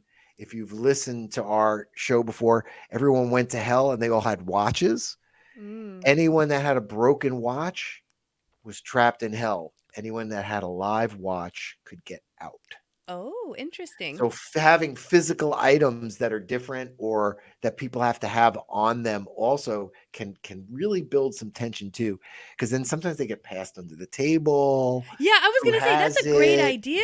Yeah. So that's something else to it's think kind of about. Like a hot potato, but opposite. Like, I need the thing. Oh wait, but they're in another room. Yeah, now the other one that's really cool is something to think about for the DM. Is to have something random put in for the DM. So the DM doesn't know which way they're going to play it. Wait, say that again. You're putting something random. So when they get somewhere, let's say, I'm just going to make a random choice. This werewolf is going to be their friend or their foe. And the DM flips a coin. Oh, okay. I see. Okay. So it puts a random chance into the encounter, which way it's going to go. Right. Which I think can also be really mind-boggling for people sometimes. Yeah. As a theme setter, and then it becomes an alignment class sometimes. Yeah. If people are into alignment, yeah. Yeah, how things are going to work out, or what? How's this going? Wait, what? Why is this zombie trying to talk to me? Yeah. Oh my gosh! And then everyone's freaking out. Like, wait, the zombie's trying to talk. He's not trying to kill us. That can catch someone really off guard. It's like I say, when you take the head off the zombies earlier. Yeah. It's just something that can throw somebody. It puts them off their footing. I like that. Right. And speaking of putting people off footing, right? Like NPCs. If they're in a town, why does every NPC just need to look like a normal villager? Why don't you have them all kind of look a little unsettling? Their eyes are off kilter. Like, this person's eyes are off kilter. This person's, the teeth are like they're missing a lot of teeth. It's not necessarily like horrific, but it's unsettling if everyone has something a little off about them. You notice a worm's climbing out of this one gentleman's ear as you look across him at the this bar. person has face sores. Now, again, it's all consent. I've realized with my party when I run sometimes, body horror doesn't go over well with them. So but my group they ignore it and just make some bad humor joke right away. They always get to spam a lot somehow very quickly. Yeah. So the other thing is, aside from their appearances and like maybe they, think about how they move. Maybe somebody kind of just stalks. They just stand there, like Jason or whatever, just stands there in the middle of the street, just staring at you. He's just an NPC. He's not really important, but it's kind of creepy that he's just staring at you. Now another thing about fears, you're saying about the player's fears. Mm-hmm. Okay. The other thing I like to do is I tell characters to write things on their sheet. What is their deepest fear? And the character's fear. Yeah. The character's fear. And then they only tell the DM what that fearful thing is. So that's makes it kind of interesting too, because then everybody else doesn't know what they don't know. Yeah, that's what true. Your fearful things gonna free. Oh, this cat shows up and like somebody freaks out and they're like, oh my God. These scared cats. Yeah, because then it kind of freaks them out. Like, why are you freaking out? Should I be freaking out? What's happening? Right. So that's kind of cool too to incorporate something like that in a horror game. That's great. And then the last little thing. I mean, I don't know if this is cheap or not, but I'll use it as a DM tactic. Are jump scares, and then we kind of talked about like using your quiet narrative voice, because when you're quiet, all of a sudden the entire table goes, oh shit, we need to be paying attention. What's happening? Like, so just these little tiny tactics are really helpful. Or you could just, like Doc did earlier, like with the demon face, like, just jump scare. And everybody's like, oh my gosh. And there are some people that are great, with the, the Von vampire voice. I can't, I'm not really good at that, but Russell is a master at voices, and just hearing him, run a game, I'm pooping my pants. Like, you can do it with just your voice, without anything else we're even talking about. Really? Yes. If you're that good, it's really, really a big part of it. Can be a big component of it. Yeah. So, folks, here we are. We're going to take a little bit of a break. Okay. So if there's anything we have missed on just adding horror and tension in general, please add it. And you're going to don't leave during the break, because we have a super special announcement, which I already mentioned earlier. But we've got some tidbits from our Luke Gygax interview, and he's fantastic. So you don't want to miss that. We also have our comedy skit by God and Angel, which we might have a little surprise there coming in the future for God and Angel. But they're so funny. So funny. And then we have, what's that? Oh, yes. Do you want to mention him? Yeah, Paulo Gambanza. Yes. Just confirmed he's going to be on. I believe he's hanging out with us tonight, too. That's awesome. The Jester of Manchester Castle. I'm so pumped up. Yeah, so we're going to talk about that in the more future. too. In the future.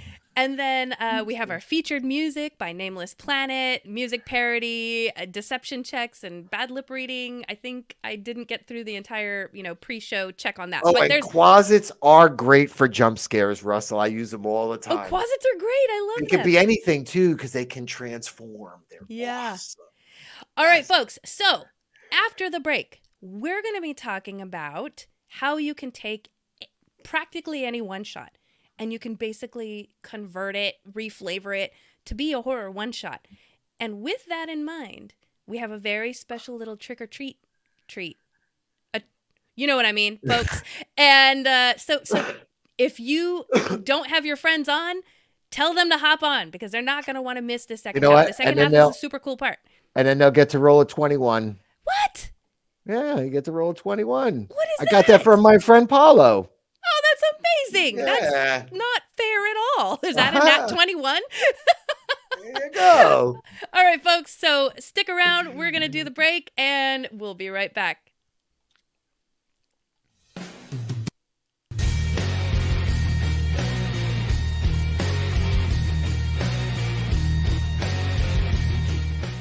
Everybody, we have a very special guest with us today. We got a chance to speak with Luke Gygax. Say that over there? No, I'm gonna say that. I'm just. Thanks on the back. I was being annoying on purpose. He was so generous with his knowledge, stories, and time. Everyone wants to know your favorite game snack. Oh man, bourbon is a snack or no? We talked with him about his family. But I'm gonna let you know a secret. My dad took a lot of flack from people saying Dungeons and Dragons isn't realistic enough. Generational gaming. It's cyclical, right? Yeah. Right. Just like history, you kind of make the same mistakes. And we see it in fashion. Bell bottoms are back. Yeah, bell bottoms are back. It's Exactly. fashion. It's like fashion. That's why it mattered who got the treasure, and that's why right. Yeah. in the old days, how we would do it is, my character's like 37th level. We've killed Odin and the entire pantheon. We're bored. Can you make this game like cooler, right? And he's like, "What are you talking about? What game are you playing?" They hired Satanic Panic. Dr. Joyce Brothers, if you remember that name. Yeah. Dr. Joyce Brothers came out to our house in the middle of nowhere, Wisconsin, and spent God. apparently. Tom Hanks plays in the movie, right? Oh my God, because he was playing Dungeons and Dragons and they played in the steam tunnels. I don't know if this is true or not. And then perhaps he was abducted by a satanic coven. We got death threats. So Satanists were like putting curses on them too. So it was like the good guys and the bad guys were all after them at the same time. Like, Watch us flounder as Luke tests us. I made 5th level spellcaster. What does that mean? What does that mean for 5th level? What is it? What does everybody I don't want as a 5th level? Oh. 5th level magic user. What do you I have want? not played a magic user yet. Fireball, of course. Fireball. Fireball. You got a 3rd level spell. Sorry, I didn't realize I'm not worthy. He gave us insight into his current projects. flip flops or sneakers. I'm wearing flip-flops right now, but I do like sneakers as well. In fact, I I'm saw him deciding, do the look. He was like, "Do I dare say this right now?" I'm going to give you guys a sneak peek. Is there a little what I did pocket at you can Gulf put your D20s in? There needs to be a little That would be, pocket. see, there you go. That'll be in like the second generation. And the story behind Melf's acid arrow. Are there any unique house rules that you remember from playing D&D at home? That's a crazy story. That's a crazy story. Yeah. My dad's like, yeah, you can't put a vial of acid on an arrow. We came up with Melf's acid arrow. My dad. And so much more. Well, I don't want to give away all my secrets. I would have to kill you afterward. Yeah, but I'll take it. I'll take it. I won't. Go ahead. You can tell him. Do a little name dropping for you. Just have it open right here. Ooh, it's so exciting. This company called Wizards of the Coast. You may have heard of them a while ago, right? So you started that company. So if you wanted to hang out, chat with Zeb Cook about stuff, or Ed Greenwood, play in their game, or do whatever, it's very accessible. They had some great makeup people in those Scooby-Doo cartoons because they would pull the mask off and you'd see, oh, it's Old Man Withers. And it just comes off altogether. Yeah, it's like... I feel like we are just best friends now. Go ahead. So don't miss this very special episode, October 30th, 7 p.m. Pacific, 10 p.m. Eastern, on Dungeon Studios' Facebook page and later on our YouTube and all podcast platforms.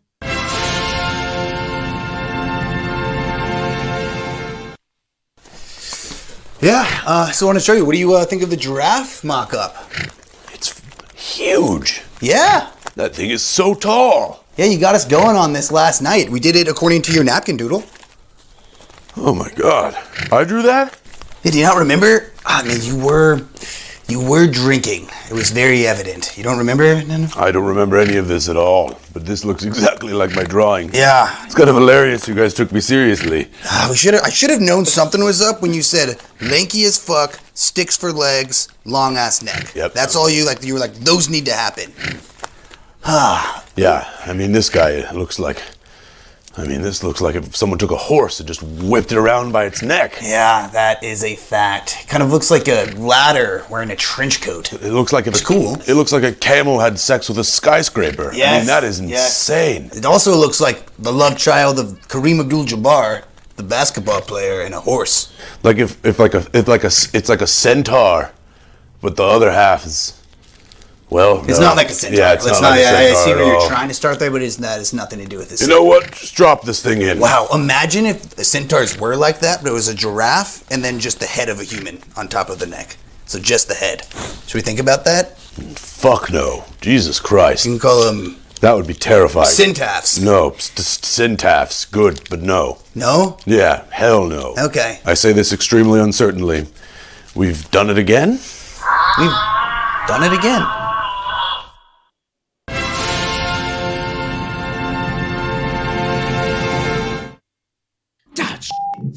Why are you always making me climb in the smallest of places? Well, Jared, this is the best way to get to the podcast that we need to steal this week. It's always like we do every week on Mondays. Mondays, every Monday. Yeah, religiously. Sometimes I wish we could just walk through the door, but yeah. Every Monday on where do they find it? On Spotify, Apple, anywhere you can find podcasts. That's Sorry, where we are. I get so hot in these vents. I think they have the heater on. Oh, Jeremy, don't move. Oh, wait.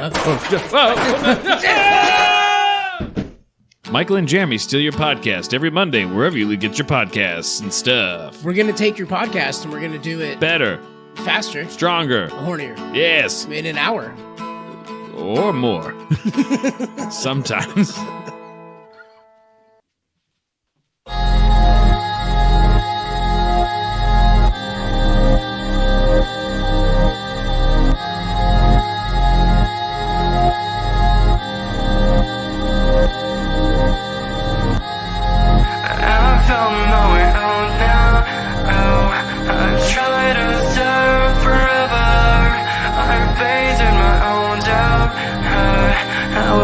Say the word, I'm made it fall. I'm trying to concentrate, I'm waiting, I'm drowning. We're all the same.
Hi, this is Sean from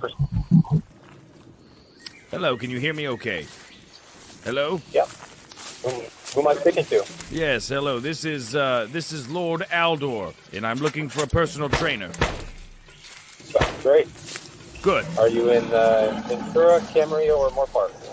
Moore Park, but we do have a very extreme request, and I want to get that out of the way right off the bat. Okay. Are you familiar with paintballing? Paintballing? Yes.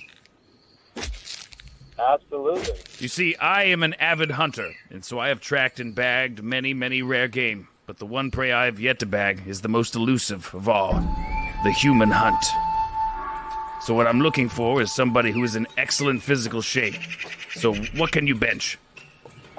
For me, I don't know if I'm the right person for you. I have a lot of people at the gym though that you could hunt, I'm sure. Well, how fast is your quarter mile? We need a sprinter. It also has longevity. Now, the paintballs themselves... Longevity, a big... I just wanted to go into the paintballs themselves. They're going to be half filled with flat latex and half curare, which is a nerve toxin which will follow you just long enough for me to urinate on your feet, therefore marking my territory. Sounds fair enough. You should wear boots, very high boots. You will be stripped down to a loincloth and released into the wild with nothing but a compass and some fruit roll-ups, which I highly recommend that you eat sparingly, because that's all you're going to get.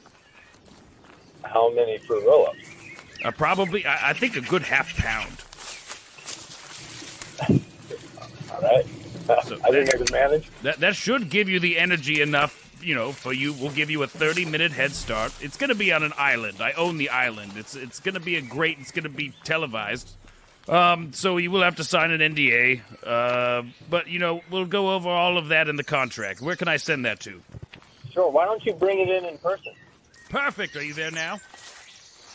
Well, I could meet you at the Ventura location here in an hour. And can I get your name? Yes, again? it's Lord Aldor. Aldor. Perfect. Thank you. Goodbye. Right on.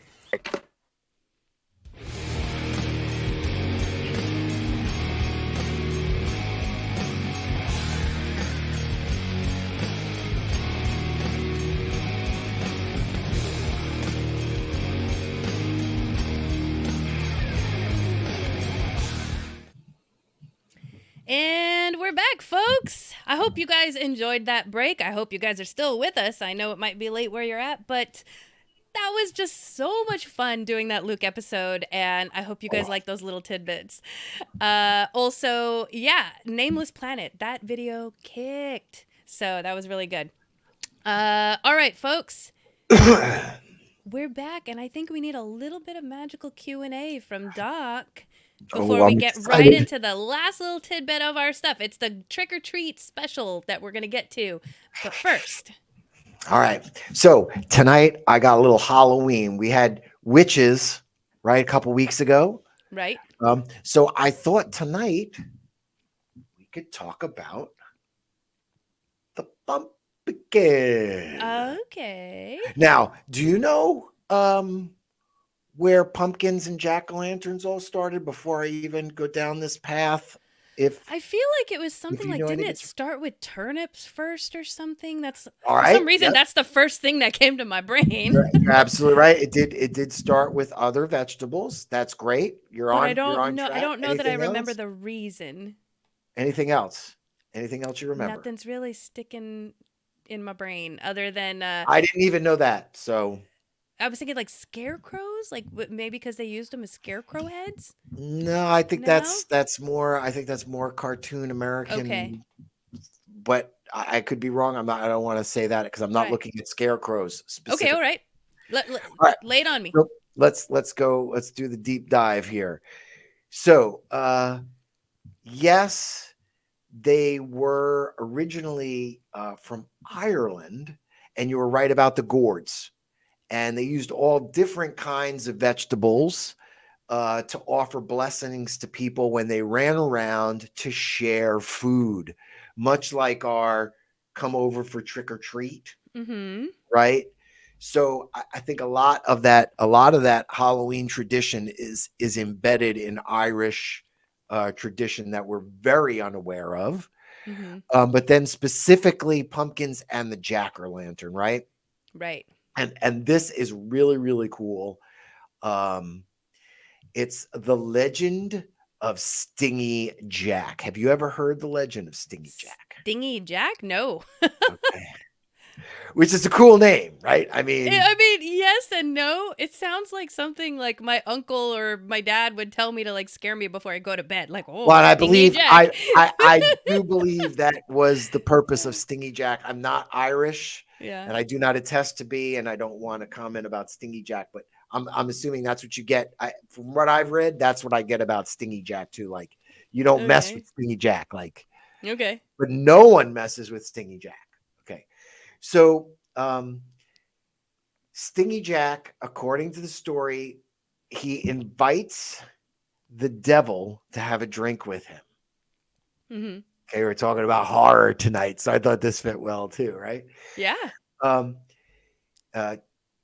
And Stingy Jack didn't want to pay for his drink. It says, true to his name, Stingy Jack did not want to pay for his drink. So I get that idea that he's just a tough guy, right?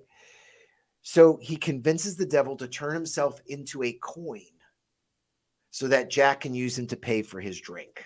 Okay. Right? Interesting. So once the devil turns himself into a coin, he puts the coin into his pocket and puts a crucifix in the pocket so the devil can never change back to its true form. Okay.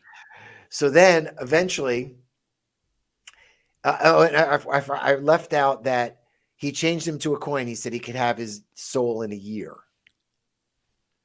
But he just never used the coin. He just put the coin in his pocket and put the cross on it. Okay. So eventually, after that year, he convinced Jack to free him under the condition that if Jack should die, he would not claim his soul for another year. Mm-hmm. So he frees him, does it. So then Jack tricks him again and gets him to climb into a tree to pick some fruit. While he's up into the tree, he carves a cross into the tree, thus trapping the devil in this tree. Okay. So I'm assuming this is where this whole connection comes with the carving of the vegetables, is that you are containing, some kind of spirit. Okay. Interesting. And that's really where we've connected it to that whole thing. So we carve it. Is there anything about putting the candle inside of it to light it? There's the Gaelic celebration called, I'm going to probably pronounce it wrong, Samhain, Samhain, and that's the ritual of going house to house for food. And this was pre-industrial Ireland. So I'm thinking putting the candles in were just lights. You could get around at night, Yeah. I really think that's all it was. And then it was probably, again, there's always this deep-rooted connection to coming into All Saints, All Souls Day, and All Hallows Eve, because in those Catholic religions, that's the feast of all the saints, and then Halloween, you're spooking all the bad spirits away so that All Souls Day, friends and family can come visit you. But we don't really celebrate All Souls Day. We just make sure we celebrate All Souls Day by putting our candy into large piles instead of thinking about the souls that have departed us. Anyway. Okay, so someone in the chat, my mom actually, hi mom. So Yo, she what's said, up, Mom? She goes, I think Stingy Jack is Stingy Jack since he doesn't like to pay. That makes sense. It says stingy here, so Yeah. It says it. I don't know, says, but it might. I don't know if it's it could stingy be, or stingy. and maybe that's Gaelic. Maybe Yeah. there's some Gaelic lick in there. Gaelic lick in maybe. there. I don't know. But that's pretty cool. A little So I thought Halloween tidbit for you. little Halloween tidbit for you. Stingy Yeah. Jack. I always like those little tales with the devil, how people trick the devil. Hmm. I'm gonna try to find some more of those. Yeah, those are cool. Yeah, because in the basement of Arcane Secrets, Hmm. there is a coin. Oh, that could be another prop. I like it. Another prop. All right. Well, folks, if you've stuck around this long, we're getting to the meat of our topic here, which is, well, I wouldn't say the meat. We got to the meat earlier, but this is this nice little bonus meat, if you will. Okay, Doc creates these one-page dungeons for us here at Dungeon Studios, and they're really fantastic. If you've never seen one, we include them in our Enaron Chronicles. All right, can I have a DM? Can I have a DM confession now Yes, while you're yes. talking? Okay, DM confession. All right, so she's like these wonderful one-page dungeons. Let me show. Go. You talk, and I'm going to put it on the screen for people to see. Okay. So I just wanted to say, first of all, I make them from Whataboo, and it's a random one-page dungeon generator. So that's part of it. That generator is available. It's a really cool tool. It's been around for a really long time. They have a bunch of different generators there if you get to see their site. The interesting thing is they also have a little generator that throws little captions up.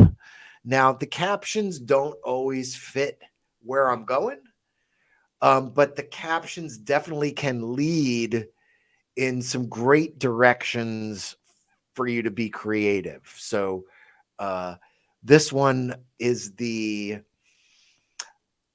abandoned mansion of Paranax. Yes.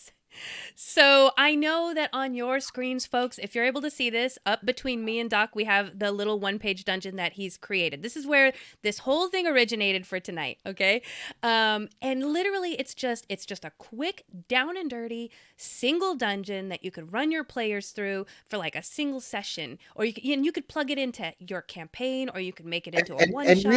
And really, they're just designed with, if you can see it here, there's just some boxes. And they point what's in the room, has maybe 1, 2, 3, 4, 5, maybe rooms. I think this one has 3 or 4 main encounters. And then I usually always include some kind of funky charts like we were talking about. Yeah, some kind of table.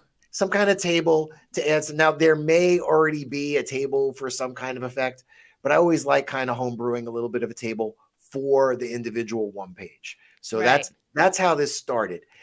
Then I'm gonna say the next part. Can I say the next part? You can say the next part. That's fine. Okay.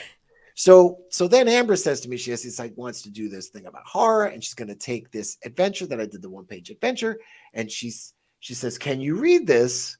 And I get this doc, and I'm looking at it, and I'm like, oh.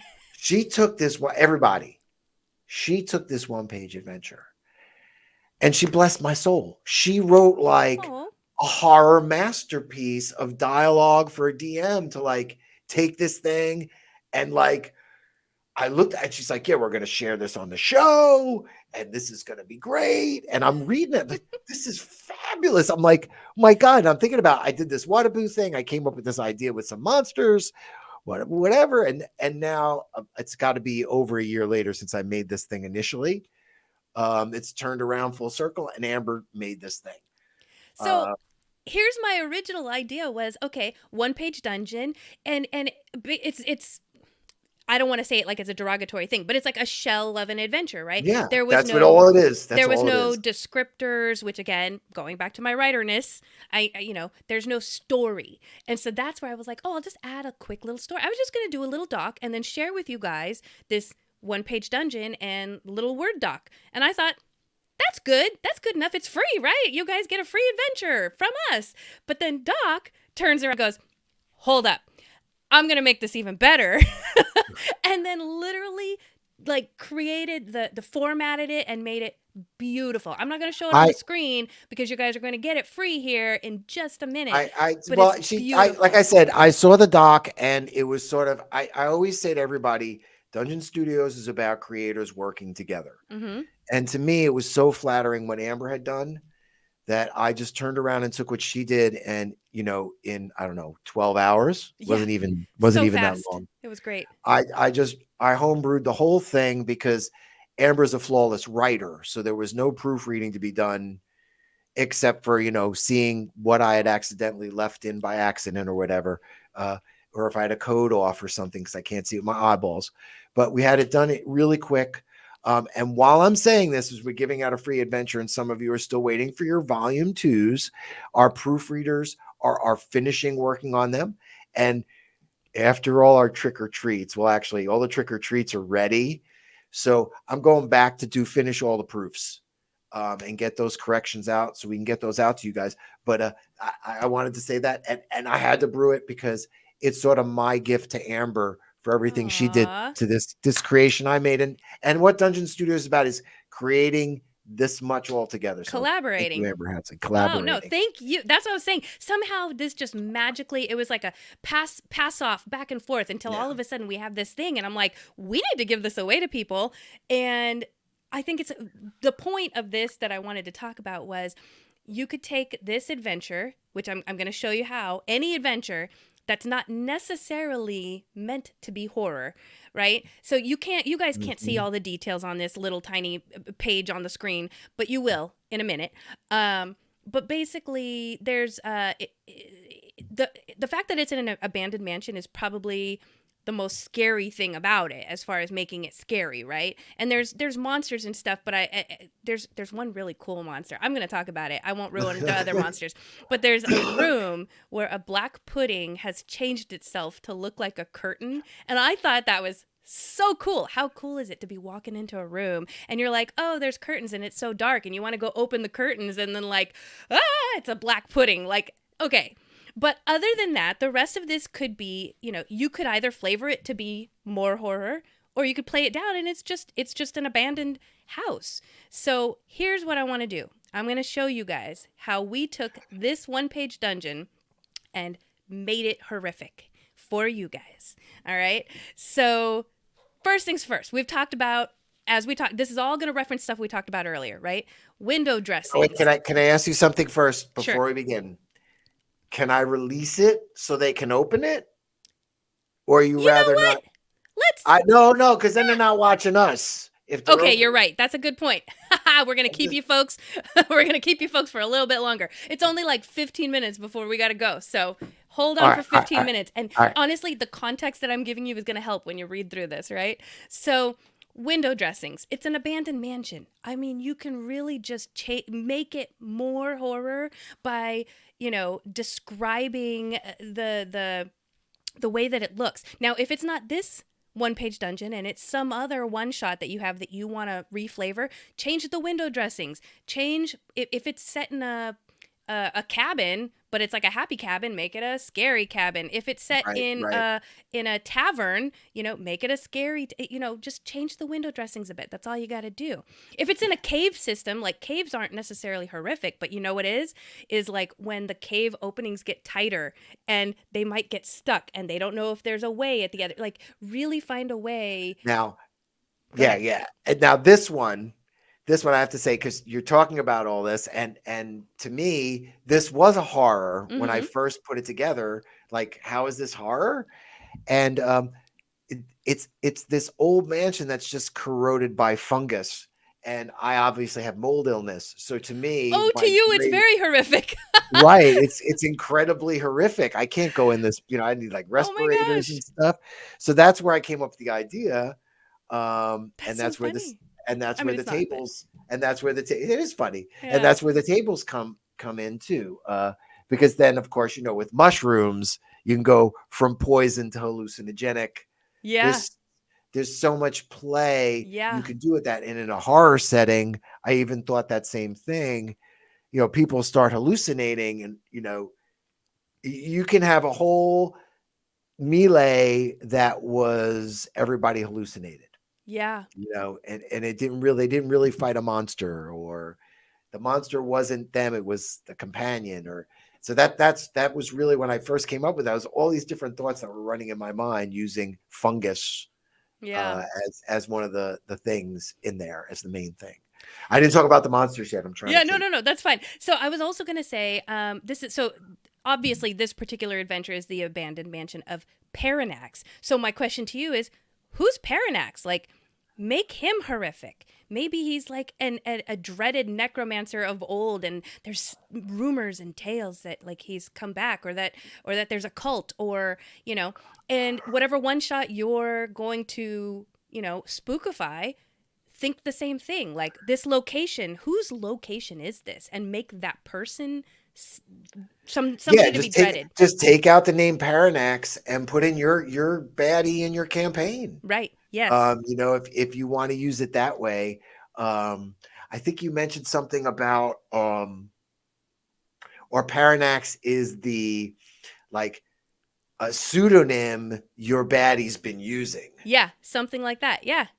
So you chase Paranax for a while and you find people out think that it's somebody different until they go, oh my gosh, it's that guy. Right.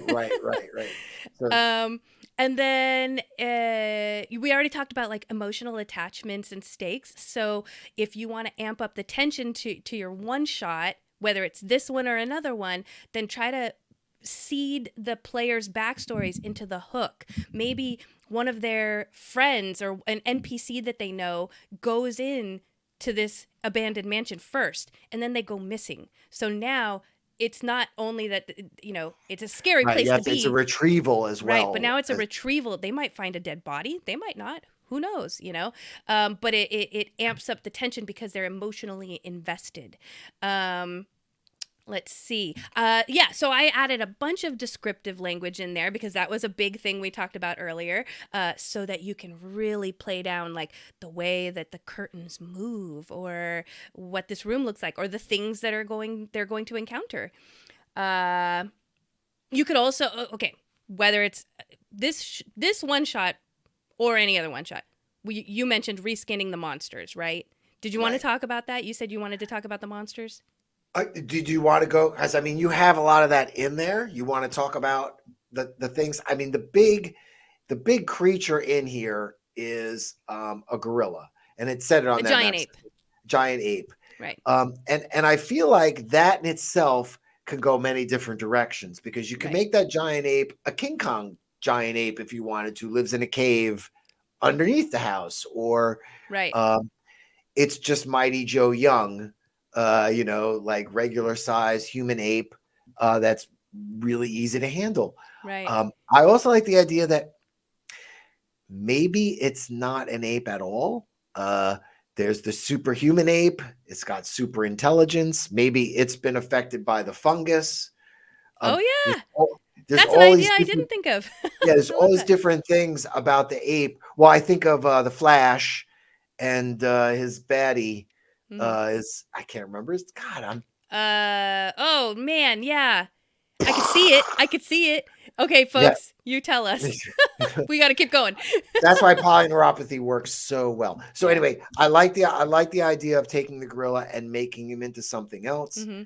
Well, and then I also, in the adventure, you will see, I said once you figure out who owns this mansion, whether it's Paranax or somebody else, your BBEG, like whoever that is could also impact what's here in the mansion, right? If you had a necromancer as Paranax, then maybe this is an undead giant ape.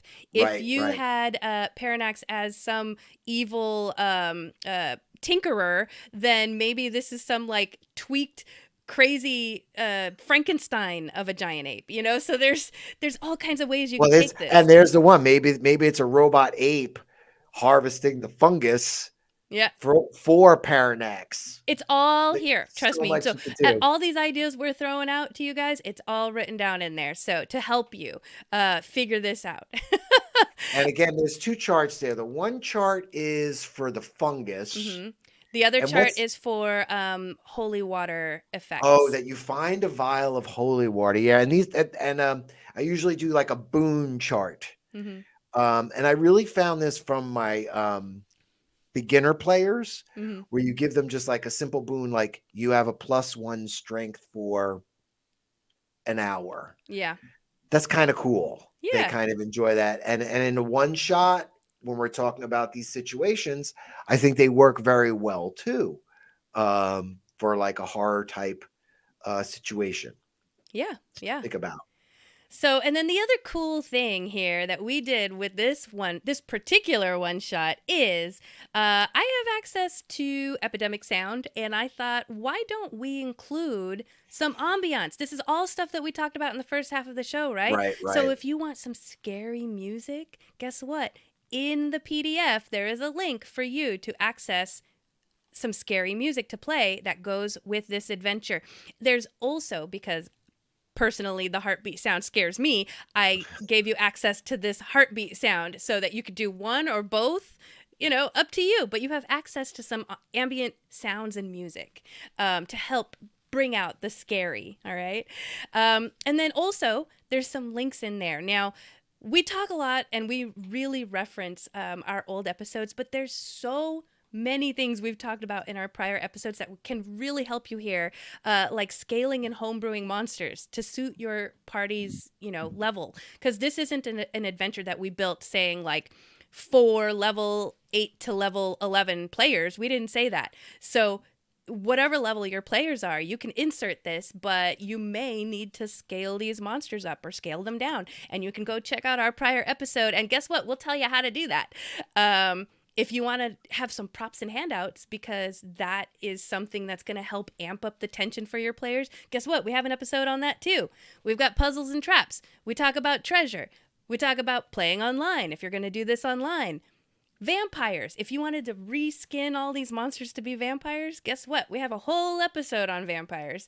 So, and house rules, and our last episode was exhaustion, which we didn't talk about here, but you could totally use exhaustion as a mechanic for a horror session as well, because man, they're just going downhill. Absolutely. They're just going downhill, and their rolls are going to be crappy, and they might die.